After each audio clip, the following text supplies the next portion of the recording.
Welcome back clean news. चलिए देखते हैं उत्तर प्रदेश की 25 फटाफट बड़ी खबरें। इससे पहले आप यूपी के किस जिले से न्यूज को देख रहे हैं हमें कमेंट बॉक्स में जरूर बताएं। साथ ही डेली अपडेट रहने के लिए चैनल को सब्सक्राइब कर बेल आइकन को दबाना ना भूलें। आज का लाइक एम 100 है, उम्मीद करते हैं आप पूरा कर देंगे। तो चलिए बढ़ते हैं खबरों की ओर।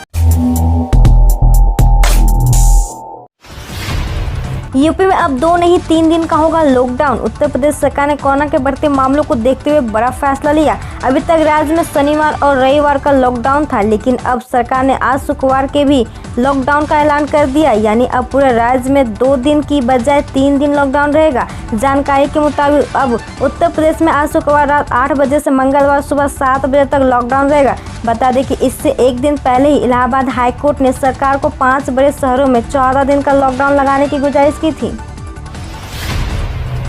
सूबे के सभी शिक्षकों, अनुदेशकों, शिक्षा मित्रों को सीजन की समाप्ति तक घर से काम करने की छूट। यूपी के बेसिक शिक्षा राज्य मंत्री डॉक्टर सतीश द्विवेदी ने ट्वीट कर बताया कि कोविड-19 की वर्तमान परिस्थितियों को देखते हुए वर्तमान शैक्षिक सीजन के अंत तक सभी को घर से कार्य करने की अनुमति होगी। कोरोना को लेकर टीम 11 की बैठक में सीएम योगी आदित्यनाथ ने दिए ये निर्देश। यूपी में कोरोना का संक्रमण तेजी से फैल रहा। कल सीएम योगी आदित्यनाथ ने एक बार फिर कोरोना को लेकर टीम 11 के साथ बड़ी बैठक की। इस बैठक में सीएम योगी ने कोरोना के बढ़ते प्रकोप को लेकर कई निर्देश दिए। अपनों के निशाने पे ही योगी सरकार, बीजेपी के एमपी, एमएलए और मंत्री उठा रहे हैं सवाल। उत्तर प्रदेश में कोरोना के बिगड़ते हालात के लिए कांग्रेस महासचिव प्रियंका गांधी से लेकर सपा प्रमुख अखिलेश यादव लगातार योगी सरकार को घेरने में जुटे हैं।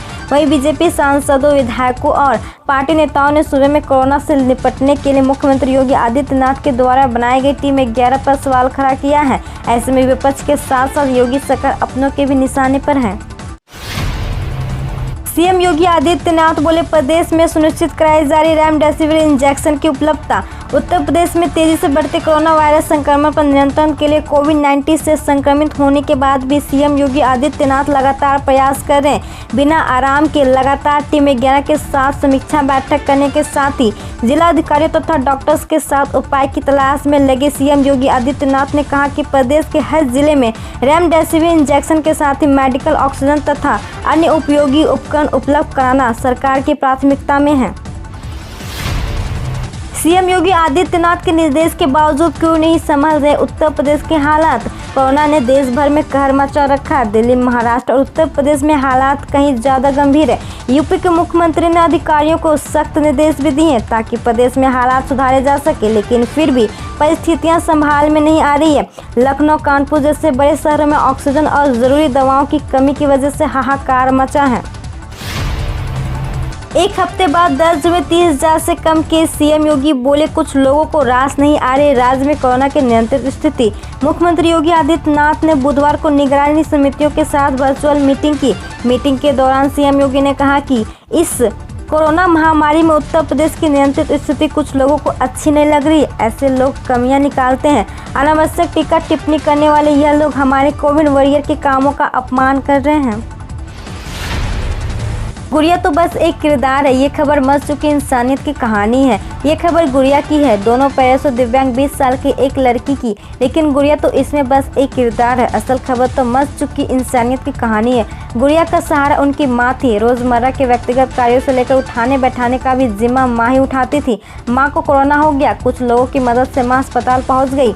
अस्पताल से खबर आई कि माँ चल बसी। खबर सुनते ही गुड़िया हड़बड़ाहट में उठने लगी, तभी बेड से गिर गई। हाथ, सिर, माथा, नाक चोटिल हो गया। खून से लथपथ फर्श पर पड़ी गुड़िया मदद की गुहार लगाती रही।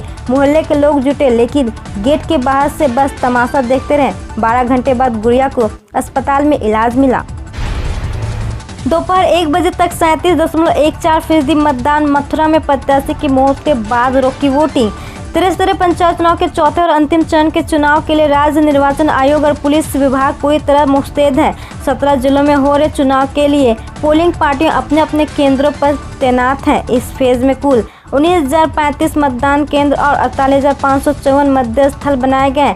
कुल 2,98,00,000 से अधिक मतदाता अपने मताधिकार का प्रयोग इस चरण में कर सकेंगे। चतुर्थ चरण के 17 जनपदों में 738 जिला पंचायत वार्ड के लिए 50 सदस्यों के लिए 1,679 उम्मीदवार चुनाव मैदान में हैं। 18,300 56 क्षेत्र पंचायत वार्ड के क्षेत्र पंचायत सदस्य के लिए 85,408 उम्मीदवार मैदान में है। आगरा के लिए राहत के बाद रात भर लगकर सेना के जवानों ने चालू कर दिया प्लांट। शहर को ऑक्सीजन से राहत दिलाने के लिए सेना ने मोर्चा संभाल लिया। बुधवार दोपहर भारतीय वायुसेना का विशेष विमान अहमदाबाद पहुंचा। कुछ देर रुकने के बाद विमान में कंप्रेसर और अन्य उपकरणों को लाद दिए गए। यह विमान रात 11:30 बजे आगरा एयरफोर्स स्टेशन पहुंचा, जहां सेना के ट्रक से इसे टेढ़ी बगिया स्थित अग्रवाल ऑक्सीजन प्लांट पर पहुंचाया गया। रात में ही सेना के विशेषज्ञों ने कंप्रेसर और अन्य उपकरणों को जोड़ना चालू कर दिया। सुबह तक इसे तैयार कर लिया गया है। यूपी सरकार का बड़ा फैसला, गरीबों को मई जून में मिलेगा फ्री राशन। कोरोना महामारी से जूझ रहे गरीब लोगों के लिए उत्तर प्रदेश की योगी आदित्यनाथ सरकार ने बड़ा फैसला लिया है। यूपी सरकार पीडीएस अंतर्गत पात्र गृहस्थी और अंत्योदय कार्ड धारकों को मई और जून माह में निःशुल्क राशन देने की बात कही है। रेमडेसिविर चुरा कर केवल पानी वाला इंजेक्शन लगाते थे स्टाफ, 4 आरोपी गिरफ्तार, चारों निकले कोरोना पॉजिटिव। उत्तर प्रदेश में मुरादाबाद के नामचीन अस्पतालों में तैनात कर्मचारी मरीजों की जान बचाने की जगह उनकी जान जोखिम में डाल रहे थे। इंजेक्शनों की कालाबाजारी करने के लिए वह मरीजों को इंजेक्शनों की पूरी डोज न देकर पानी चढ़ा रहे थे। मृत मरीजों को लगने से शेष बचे इंजेक्शन भी चोरी कर महंगे दामों में बेच रहे थे। पुलिस पूछताछ में चारों ने चौंका देने वाली खुलासा की। वहीं सभी आरोपी कोरोना पॉजिटिव पाए गए। सूचना मिलते ही पुलिस अधिकारियों के होश उड़ गए। कुछ ने खुद को होम आइसोलेट कर लिया, जबकि कुछ पुलिस वालों ने बेहद जरूरत के अनुसार ही बाहर जाने का फैसला किया है।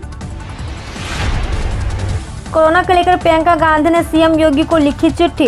उत्तर प्रदेश में बढ़ते कोरोना मामले और चरमराती स्वास्थ्य व्यवस्थाओं पर कांग्रेस महासचिव प्रियंका गांधी ने उत्तर प्रदेश के मुख्यमंत्री योगी आदित्यनाथ को पत्र लिखकर कुछ चिंताएं व्यक्त की है।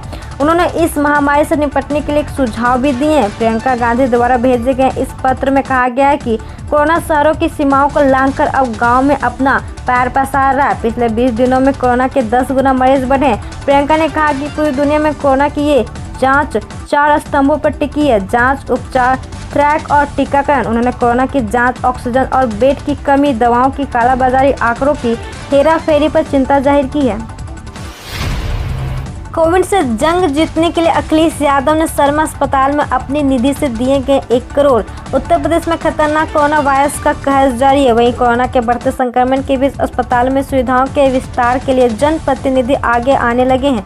विधायक निधि को कोरोना काल में खर्च करने की छूट मिलने के बाद आजमगढ़ सांसद और पूर्व मुख्यमंत्री अखिलेश यादव और अतरौलिया विधायक डॉक्टर संग्राम यादव ने अपनी निधि से पैसा देने की पेशकश की है। मुलायम सिंह और अखिलेश के करीबी नेता पूर्व कैबिनेट मंत्री हाजी रियाज का इंतकाल। सपा संस्थापक मुलायम सिंह यादव और उत्तर प्रदेश के पूर्व मुख्यमंत्री अखिलेश यादव के करीबी कहे जाने वाले पूर्व कैबिनेट मिनिस्टर हाजी रियाज अहमद का कोरोना के चलते इंतकाल हो गया। वो 69 वर्ष के थे और समाजवादी पार्टी में उनकी खासी पेट थी। हाजी रियाज उत्तर प्रदेश के पीलीभीत से 5 बार विधायक चुने गए थे। सोलर प्लांट से कर सकते हैं लाखों की कमाई, बिजनेस के लिए सरकार देगी मदद। बेरोजगार लोगों को खुद का व्यवसाय शुरू करने एवं आत्मनिर्भर बनाने के मकसद से उत्तराखंड सरकार मुख्यमंत्री और ऊर्जा स्वरोजगार योजना चला रही है। इसमें आप LED लाइट निर्माण और सोलर प्लांट के जरिए लाखों की कमाई कर सकते हैं। इसके लिए आपको स्वयं सहायता समूह से जुड़ना होगा और खुद को रजिस्टर करना होगा। इसके बदले सरकार आपको बिजनेस के लिए लोन मुहैया कराएगी।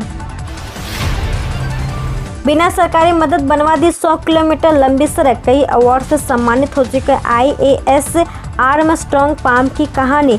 मणिपुर के रिमोट इलाके के 2 गांव टुमेस और तमेंगलोंग के बीच संपर्क स्थापित करने में बहुत परेशानी थी, क्योंकि इस दोनों गांव के बीच सड़क नहीं बनी थी।